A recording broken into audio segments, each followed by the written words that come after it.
en direct avec Bruno Noguered.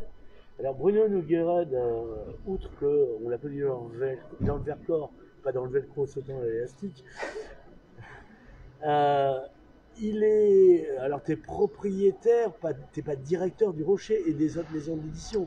Ton statut dans la life, c'est quoi? Oh, bah, je suis président de ce groupe d'édition, ouais. D'accord, c'est président du groupe Ouais, d'édition. ouais. Bon, voilà. Donc c'est quand même pas mal et c'est des groupes d'ampleur nationale, voire internationale. Le Rocher, enfin le Alors, Rocher. Rocher, c'est une maison qui fête ses 80 ans cette année, Ah, qui a été créée en 1943 voilà. et qui donc a une belle histoire derrière elle. Et on a un certain nombre d'auteurs, effectivement, qui sont largement traduits à l'international. Ouais. Donc voilà. Et tu as une maison qui est plutôt d'obédience religieuse, une maison d'édition. Ensuite, on a plusieurs maisons d'édition, oui, qui ont un rapport publie beaucoup d'ouvrages autour du christianisme. D'accord. Donc, Desclés de Brouwer, qui est aussi une maison qui a 140 ans, elle, qui est une maison d'origine belge et qui a Ouais. terminé en France. Et puis les éditions Artege. Donc bientôt un gros livre sur la disparition de pas de l'Azerbaïdjan justement. Ah ben, on a un livre qui est en cours actuellement sur l'Arménie d'ailleurs, Voilà, hein, sur les l'Arménie, derniers, ouais. sur l'Arménie et sur ce qui est en train de se passer, qui est assez tragique de voir C'est ces dommage que 120 les 000 personnes. Azerbaïdjanais nous vendent du gaz et du pétrole, même russe. Sinon, on serait peut-être même allé les aider. Et là, il y a quand même 120 000 personnes qui ont dû quitter du jour au lendemain leur maison, là où ils vivaient depuis des années. Et la tragédie, ce qui se passe au Karabakh est quand même très très inquiétant et au port de l'Europe. Oui, mais non, au port de l'Europe, c'est l'Ukraine.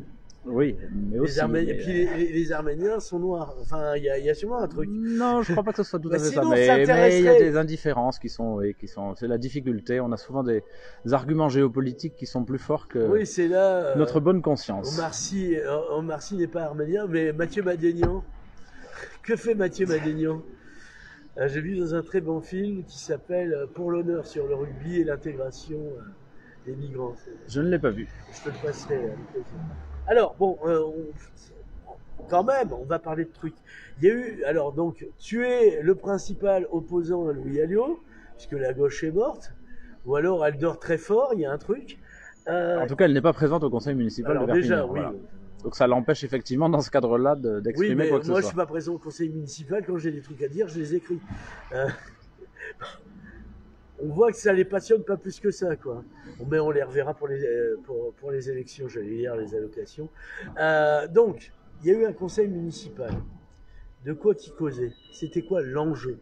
Ah, le dernier conseil municipal, Ouais. bon, il y avait plusieurs sujets qui étaient sur la table. Il y a eu un sujet important autour du NPNRU, Ouais. de la rénovation urbaine, qui est un vaste sujet à Enfin, la Perpignan. gentrification, parce que Je pense qu'aujourd'hui, la vraie difficulté, c'est que beaucoup de choses se sont faites depuis 20 ans, beaucoup de choses ont été réalisées, et malheureusement, le résultat reste un petit peu toujours le même. C'est-à-dire que les problèmes sociaux demeurent, les problèmes de sécurité demeurent, on met beaucoup d'argent, et finalement, à l'arrivée, on n'arrive pas à grand-chose. Donc, c'est un petit peu un des enjeux. Donc, le maire nous présente des choses qui sont censées être très nouvelles, ouais. et qui sont plutôt assez proche de ce qui a été fait jusque-là.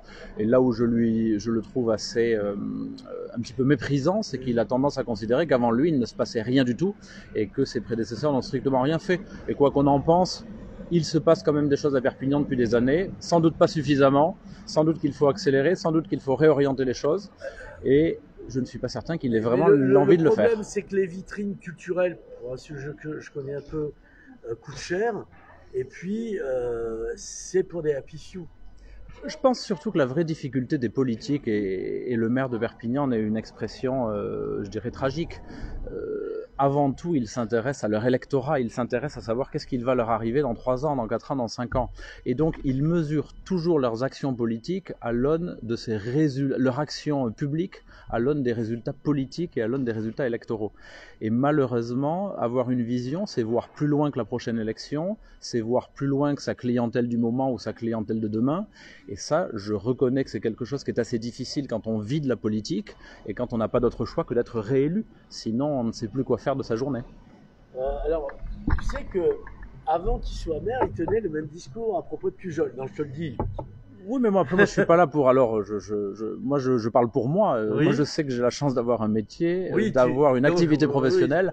Et quand des gens me disent, mais là, si tu n'arrives pas à faire de la politique, je leur dis, mais mon problème, il est pas là. Mon problème, il serait d'y arriver finalement, où je devrais réussir à tenir les promesses que j'aurais faites. Ça, c'est beaucoup plus difficile que d'exister dans une vie professionnelle. Alors, par exemple, on a eu le dernier feed ce week-end parce que on a enlevé 10 000 euros 10 000 euros de subventions, mais parce que ces subventions sont allées iront dans 2 défilés de Noël à 40 000 euros minimum l'unité. Est-ce que tu es pour les défilés de Noël? Oui, j'ai vu qu'on allait payer 80 000 euros quasiment l'organisateur de ces défilés de Noël. Ben, je crois que c'est toujours, on revient à ce que je disais à l'instant, c'est-à-dire que la tentation du politique, il est d'essayer de faire quelque chose qui fasse plaisir au plus grand nombre dans des visions très électorales. Et de ce point de vue-là, le défilé de Noël qui a fonctionné l'année dernière a été bien reçu par la population. Oui, donc cette donc année, il y en aura 2 et peut-être qu'il y en aura 6 en 2026 voilà. à la veille des élections municipales. Non, je crois que sérieusement, la difficulté aujourd'hui de l'engagement culturel, c'est qu'il faut apprendre aussi à se renouveler.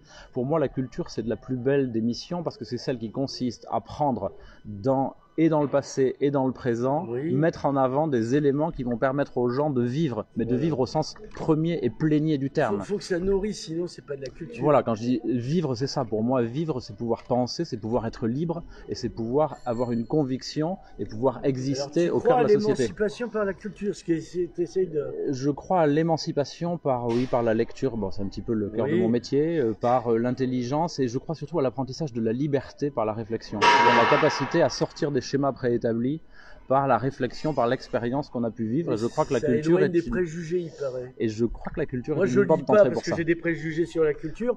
Mais certains humoristes s'amusaient de dire moi je ne lis jamais les livres dont je parle pour ne pas être influencé. On retrouve un petit peu cet état d'esprit-là. Donc voilà. Donc, mais par exemple, il y avait un projet qui avait été promis comme la phonothèque. Je parle pas du feed. Mais je parle de la phonothèque. Est-ce que c'est pertinent une phonothèque à Perpignan? Je crois que tout ce qui peut permettre à Perpignan de construire entre guillemets des lieux de culture dans laquelle encore une fois une population va pouvoir trouver des éléments entre guillemets de liberté d'émancipation, c'est évidemment positif.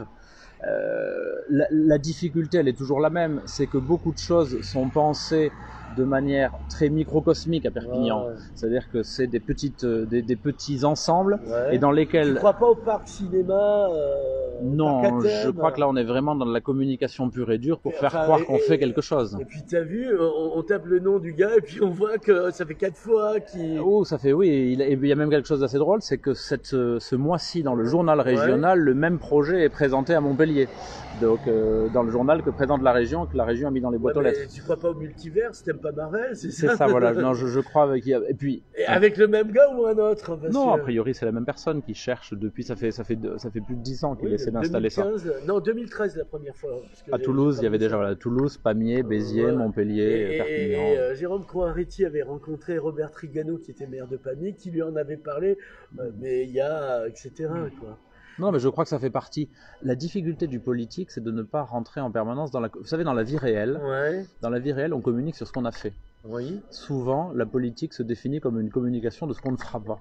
Moi, j'ai pris une fuite hier, je vais pas communiquer dessus, quoi. Je sais pas, c'est peut-être pas une priorité, mais ce qui est certain, c'est que. Enfin, sur le moment, ça semblait une bonne idée, mais la question n'est pas là. La politique doit consister à faire quelque chose et à avoir une vision et à penser quelque chose. On ne peut pas se contenter d'annoncer.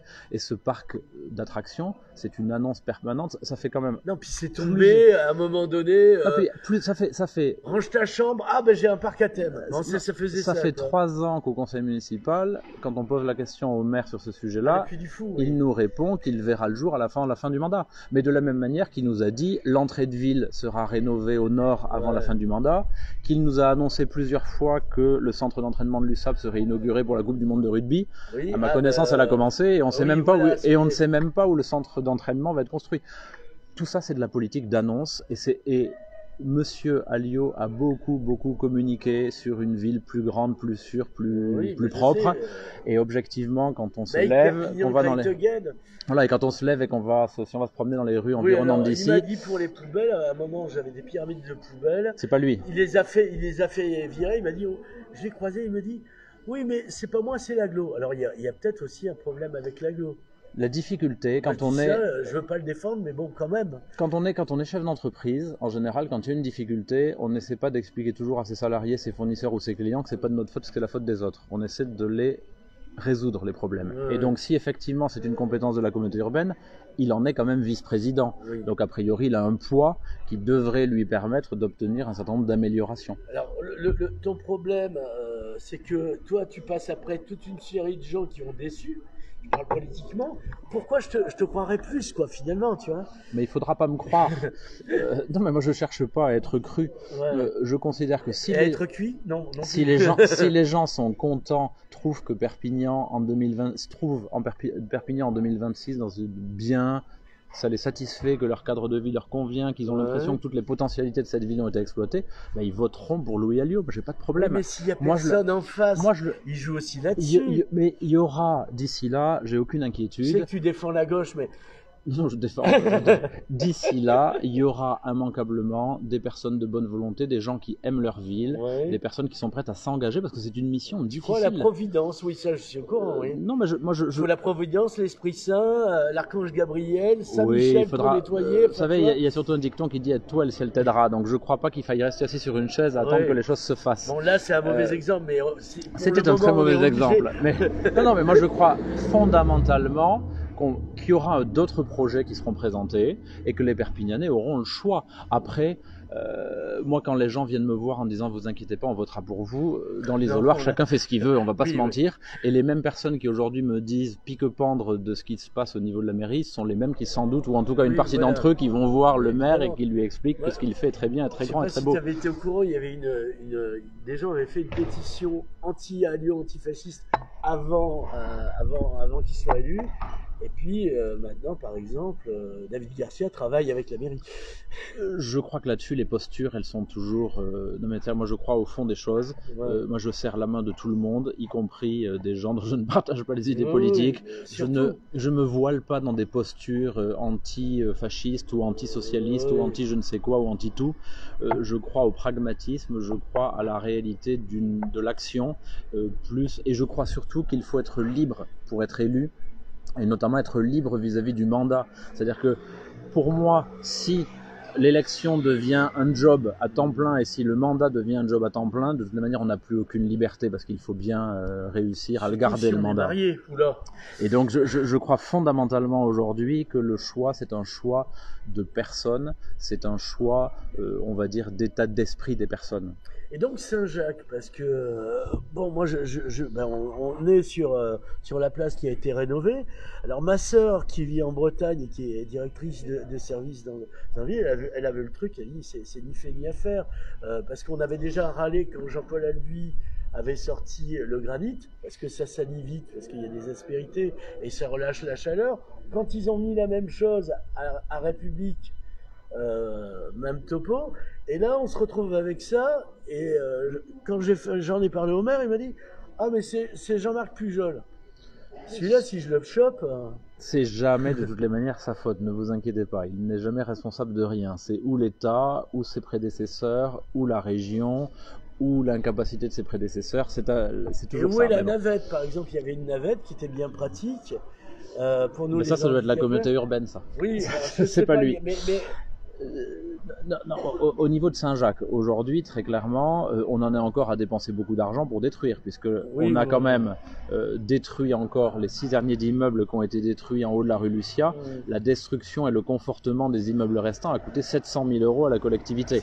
Alors qu'un expert, alors je ne suis pas expert, mais un expert avait à l'époque dit qu'avec 100 000 €, on pouvait conforter ces immeubles et les restaurer et les sauver. Donc, aujourd'hui, on reste un petit peu dans la même, on reste encore dans les mêmes logiques. Je crois qu'on reste aussi dans les mêmes logiques en termes de rénovation urbaine, c'est-à-dire qu'on continue à construire des places très minérales, on continue à planter assez peu d'arbres, on continue à rester dans ces logiques-là. 3 ans avec la chaleur parce que c'était un sujet de débat entre moi et M. Pujol quand on a organisé le débat. Qu'il avait tranché des arbres, est-ce qu'il avait quelque chose contre les arbres, est-ce qu'il avait été violé enfant par un arbre petit, donc il en arrive là, il m'a dit non, on coupe les arbres à l'époque, parce que sinon les caméras ne voient pas les dealers. Je crois que et finalement, Louis Alliot continue la geste pujolienne. Bah, disons que sur cette place, en l'état actuel des choses, oui, les dealers sont bien visibles en tout cas. Et d'ailleurs, le commissariat de police ouvert ne les empêche pas d'être bien visibles, je crois. Surtout la nuit, puisqu'il est fermé. Puisqu'il est fermé aussi, mais les caméras voient la nuit, mais ça ne suffit pas non plus. Non, mais je crois que là-dessus, il y a aussi toute une révolution, mais pour ça, il faut aimer une ville, il faut la penser dans la durée. Il y a des études très intéressantes qui ont été faites par des Anglais sur le fait que si on voulait faire accepter aux gens de vivre en ville, il fallait à terme que de chez eux, ils voient 3 arbres, qu'à 30 mètres de chez eux, qu'à 300 mètres de chez eux, ils aient un petit square ou quelque chose pour faire jouer leurs enfants, rendre les choses vivables. Aujourd'hui, Perpignan est souvent très très mal classé dans tous les classements autour des espaces verts. Si vous avez faire jouer, alors il y a un square qui a été entièrement refait à Birakem qui est très bien, mais il n'y a quasiment rien d'autre. C'est-à-dire faire jouer des enfants dans le centre-ville de Perpignan, c'est quasiment impossible. Il n'y a pas longtemps, il y avait réunion avec Isabelle Bertrand, donc maire de quartier, et les commerçants du cru, donc, et ils demandent des bancs. Et là, réponse, mais vous n'y pensez pas, il y aura des personnes sans domicile fixe qui vont dormir dessus. Oui, mais de la même manière, on pourrait interdire les voitures, parce qu'il y a des gens qui conduisent bourrés et qui tuent des gens en volant. Voilà, mais à partir de là, ça va assez loin. Là, derrière, tu as la bibliothèque. Ils auraient pu mettre des tables pour que les étudiants puissent bosser dehors, parce qu'il paraît qu'il fait beau ici, je peux me tromper, et des bancs, quoi. Pas pour les élèves, pour les étudiants. Bah non. Non, mais encore une fois, on est sur des schémas où on gère ça au jour le jour, sans aucune vision et sans perspective d'avenir et sans logique d'avenir. Et ça, je pense que c'est ce qui tue la politique depuis des années. Parce que les décisions, du coup, changent au gré des jours, au gré des envies, au gré des idées de l'un ou l'autre et au gré du dernier qui a parlé. Et ça, c'est tragique. Et parce que si en face de lui, il avait une presse un peu ténue, un peu tonitruante, il ne pourrait pas se permettre ce qui s'est permis. Bah, manifestement, il est quand même plutôt malmené par la presse, parce que chaque fois qu'il évoque la presse au conseil municipal, il est quand même très très très péjoratif à l'égard de la presse locale. Puisque... Après, il est quand même... non, je pense qu'il y a un certain nombre... Après, je défends la presse comme je défends le livre, comme tous les milieux culturels. Papier, c'est cadeau. Non, mais je crois qu'au bout d'un moment, ce sont des métiers qui sont importants, qui participent à l'équilibre, et qui partent un certain nombre de choses. Après, la vraie difficulté, c'est que les lecteurs ne sont pas toujours au rendez-vous. Donc la presse, elle dépend aussi beaucoup des subsides publicitaires. Elle a quelques difficultés. Mais c'est compliqué. Ce sont des métiers qui deviennent difficiles. Parce qu'elle est plus l'allié des gens qui mettent des subventions et des publicités que du lecteur. Ils se foutent du lecteur. Oui, alors je dirais pas, je serais moins. Oui, je me permets pour qu'ils puissent dire que quand même. Non, mais je crois qu'aujourd'hui la presse, elle fait ce qu'elle veut. Après, il faut être aussi objectif. Moi, je me place, je le vois en tant qu'opposant à la ville de Perpignan, demander, alors qu'on y a droit en tant qu'élu et que c'est même une obligation légale, demander un certain nombre de documents qui sont communicables, c'est la croix et la bannière. C'est-à-dire que souvent, il faut des mois, voire quelquefois. Mais alors, on saisit la CADA régulièrement, mais même quand il s'agit d'obtenir le détail des frais de communication, ça met des mois, voire des années. Et quand je demande la liste des maisons ou des immeubles qui appartiennent à la ville sur le quartier Saint-Jacques pour savoir un petit peu où est-ce qu'on en est, je n'ai pas de réponse. Quand je demande à savoir quels sont tous les audits qui ont pu être réalisés par la ville, parce qu'un des grands trucs du maire, c'est de faire des audits, des sondages, pour savoir ce que les gens pensent de lui. C'était quand même, 40 000 euros, parce qu'on paye la TVA en plus, donc 40 000. Et ça, c'est difficile à voir, donc j'imagine que pour la presse, ça doit l'être aussi assez difficile. S'il veut, j'ai jamais réussi à le faire venir chez Maurizio. Il a tort, les pizzas sont excellentes. Oui, et pas que, même la salade de poule, enfin, la question n'est pas là. Mais pour lui dire, à un moment donné, il faut aller dans la ville, quoi. Et pas accompagné par une tripotée d'inutiles. De toute façon, je crois qu'au bout d'un moment, on ne peut vivre dans une ville, on ne peut aimer une ville que si on y vit. Mais y vivre, ça veut dire quoi? Ça veut dire y avoir le bruit. Ça veut dire le bruit, ça veut dire y avoir ses amitiés, y avoir ses fréquentations, ça veut dire y faire ses courses, ça veut dire y avoir peut-être, si on est à cet âge-là, des enfants ou des petits-enfants scolarisés qui fréquentent les lieux culturels, les médiathèques, les piscines municipales. Et c'est ça qui permet de vivre une ville, de la connaître. Et aujourd'hui, je sais pas, je me prononcerai pas là-dessus, mais je suis pas certain qu'il y ait un maire qui ait une passion pour la ville de Perpignan. Non.